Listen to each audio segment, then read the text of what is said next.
Joe. Iri ni izina ry'umugore wari umushoferi wa taxi i Paris mu Bufaransa.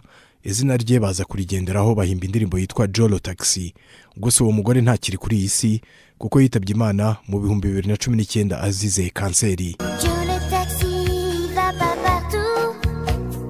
Indirimbo Joe le Taxi yaririmbwe n'Umufaransa-kazi Vanessa Paradis mu 1987 iramamara cyane haba mu Bufaransa no ku isi hose. Ni indirimbo yanditswe n'Umufaransa ufite inkomoko muri Espagne witwa Etienne Rodagil, agendeye ku nkuru ya wa mugore bahimbaga Joe watwaraga taxi i Paris mu Bufaransa. Uwo mugore wavukiye muri Portugal, amazina ye yose ni Maria José Leao dos Santos. Yagiye mu Bufaransa ahagana mu 1970 ahunze ubutegetsi bw'igitugu ku ngoma y'uwitwa Salazar, ajya kwibera mu gace kitwa Yvelines kari mu majyaruguru y'Ubufaransa. Ahageze yakoze utuzi dutandukanye, abasha kwiga igifaransa ari nako agerageza kurera abana be, ariko abakoresha be bakamuvunisha cyane bigatuma atabasha kwiyitaho we n'umuryango we. Inshuti ye itavugwa amazina muri iyi nkuru yanditswe na Le Parisien yaje kumugira inama yo kureka gukorera abandi, nuko aramubwira ati ariko kuki utakwibera umushoferi wa taxi. Joe nawe asanga ari inama nziza, yiyemeza kubigerageza.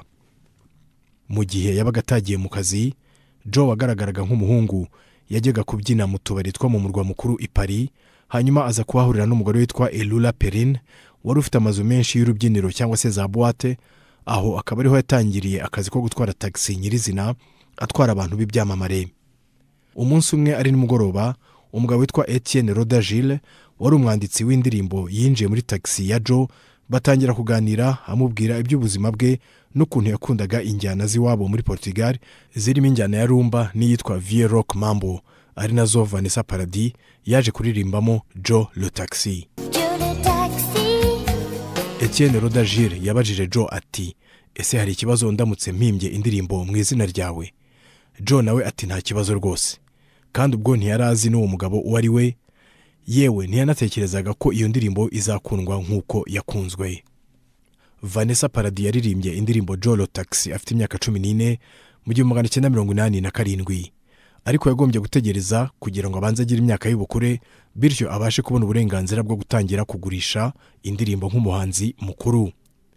Yagurishije disque zingana na miliyoni 3 ku isi hose. Ubuzima ariko burya ngo bugira yabwo.